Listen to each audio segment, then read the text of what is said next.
ഇല്ല, sir basically സാറിന് മേൽ ട്രസ്റ്റ് ഉണ്ടായിരുന്നു എൻ്റെ പുറത്ത്. ഇപ്പം നമ്മൾ നല്ലൊരു വൈബ് ഉള്ളതുകൊണ്ട് തന്നെ നമ്മൾ ചില സീൻസ് നമ്മൾ ഇംപ്രവൈസ് ചെയ്യുമ്പോൾ അല്ലെങ്കിൽ കുറച്ച് ഡയലോഗ്സ് മാറ്റുമ്പോഴൊക്കെ സാർ വളരെ കൂളായിരുന്നു. ചില സീനിയേഴ്സ് ചിലപ്പോൾ അത് സമ്മതിക്കില്ല, അവർക്ക് പറ്റില്ല എന്ന് പറയുന്ന ആൾക്കാർ ഒരുപാട് പേരുണ്ട്. പക്ഷേ സാർ പക്ഷേ അങ്ങനല്ല, സാർ വളരെ ഫ്രണ്ട്ലി ആയിട്ട് അങ്ങനെ ഒരു സീനിയറിൻ്റെ ഒരു ജാരൊന്നും സാറിനില്ല ബേസിക്കലി. പിന്നെ സാറിന് ഈ ഒരു കാംനെസ് ഭയങ്കര, ഞാൻ നേരത്തെ പറഞ്ഞ പോലെ തന്നെ അത് ഇൻസ്പയറിംഗ് ആണ്. കാരണം നമുക്ക് ആസ് എൻ ആക്ടർ കുറച്ച് നമ്മളും കാമാവും. ഇപ്പോൾ ഡയറക്ടർ ഭയങ്കര പാനിക്കായിട്ട് ടെൻഷൻ ആവും, നമുക്കും ടെൻഷൻ ആവും. അപ്പോൾ സാർ ആ കാര്യത്തിലൊക്കെ ഭയങ്കര ഫ്രണ്ട്ലി ആയിരുന്നു. പിന്നെ ഒരു സീനിയറിന്റെ മെയിൻലി പറഞ്ഞ പോലെ നമുക്ക് കുറെ ടിപ്സ് ഒക്കെ തരും, അങ്ങനെ ചെയ്ത് നോക്കും ഇങ്ങനെ ചെയ്ത് നോക്കുന്നു പറയുമ്പോൾ നമ്മളത് എടുക്കുന്നു. അങ്ങനെയൊക്കെ പോകുന്ന ഒരു give and take policy sir എപ്പോഴും കീപ്പ് ചെയ്തിട്ടുണ്ട്. ഒരാളുടെ മാത്രം കഴിവല്ല, അതിൻ്റെ പിന്നിൽ പ്രവർത്തിക്കുന്ന ഒരുപാട് പേരുണ്ട്. കഥ എഴുതിയ ഒരാളുണ്ട്, അതല്ലാതെ ആർട്ട് ഡിപ്പാർട്ട്മെൻറ്റ് അവരവരുടെ ജോലി ചെയ്യുന്നു, ക്യാമറമാൻ അയാളുടെ ജോലി ചെയ്യുന്നു. അപ്പോൾ സിനിമ എന്ന് പറഞ്ഞ ഒരു ഡയറക്ടർ മാത്രമല്ല, ഡയറക്ടർ ഇസ് ദ ഹെഡ്, അത്രയേ ഉള്ളൂ. ബാക്കി എല്ലാവരുടെയും ആ ഒരു കോപ്പറേഷനും അവരുടെ എല്ലാവരുടെയും എന്താ പറയുന്നത് ഇൻപുട്ട് വരുമ്പോഴാണ് ആ സിനിമ നന്നാവുന്നത്. അപ്പോൾ എനിക്ക് നല്ലൊരു ടീമിനെ കിട്ടി, വളരെ സിൻസിയറായിരുന്നു അവരൊക്കെ. അപ്പോൾ അതിൽ എൻ്റെ കൂടെ അസോസിയേറ്റായിട്ട് വന്ന ചീഫ് അസോസിയേറ്റായിട്ട് വന്നത് പ്രശാന്ത് പിള്ള എന്ന് പറയുന്ന ഒരാളാണ്. പുള്ളി എഴുത്തോല എന്ന് പറഞ്ഞ സിനിമയിലും അതുപോലെയായിരുന്നു.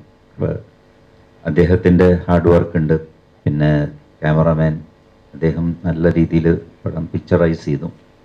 അത് ഇവിടെ ഷൂട്ട് ചെയ്തപ്പോൾ ഞങ്ങൾ UK ചെന്നപ്പോൾ അത് വേറൊരു ടീമായിരുന്നു. ബിക്കോസ് ഒരുപാട് പേർക്ക് വിസ കിട്ടാതെ വന്നപ്പോൾ, അങ്ങനെ ഒരു വിസ പ്രോസസ്സിങ്ങിൻ്റെ പ്രശ്നങ്ങൾ വന്നപ്പോൾ അവിടെ ജോയ് ഈശ്വർ എന്ന് പറഞ്ഞ് 3 സിനിമ ചെയ്തിട്ടുണ്ട് പുള്ളി എന്നെ ഒരുപാട് ഹെൽപ്പ് ചെയ്തു. ബിക്കോസ് അവിടെ ക്രൂ കുറവായിരുന്നു. ഇവിടെ 75-80 പേരുണ്ടായിരുന്നു. പക്ഷെ അവിടെ ചെന്നപ്പോഴേക്കും ക്രൂ കുറഞ്ഞു. ബിക്കോസ് നമുക്ക് ഇത്രയും പേരെ അവിടെ മാനേജ് ചെയ്യാൻ പറ്റില്ല. അപ്പോൾ 2-3 പേര് ചേർന്നാണ് അവിടുത്തെ കാര്യങ്ങളൊക്കെ ചെയ്തത്. അപ്പോൾ അവിടെയും ഒട്ടും മോശമായിട്ടില്ല. അപ്പോൾ അവരുടെ എല്ലാവരുടെയും കൂടി ഒരു സഹകരണമാണ് സിനിമ. ഒരു ഡയറക്ടർ എന്ന് പറയുന്ന ലീഡ് ചെയ്യുന്നു, അത്രയേ ഉള്ളൂ.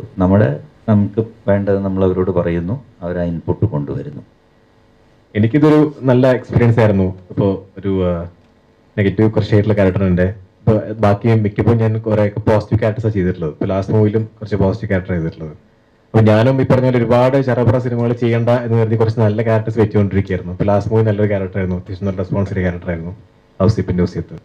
അപ്പോൾ ഞാൻ ഓർത്ത് ഒരുപാട് സിനിമകൾ ചെയ്യണം. ഞാനിപ്പോൾ തമിഴിൽ 2 മൂവീസ് എനിക്ക് റിലീസ് ആവാനുണ്ട്, തെലുഗുവിൽ 2 മൂവീസ് നടക്കുന്നുണ്ട്. അപ്പോൾ മലയാളത്തിൽ നല്ല മൂവീസ് ചെയ്യാൻ ഓർത്തിരിക്കുകയായിരുന്നു. അപ്പോൾ ഈ മൂവിയിൽ എനിക്ക് എൻ്റെ ക്യാരക്ടർ ഒരുപാട് ഷെയ്ഡ്സ് ഉണ്ട്.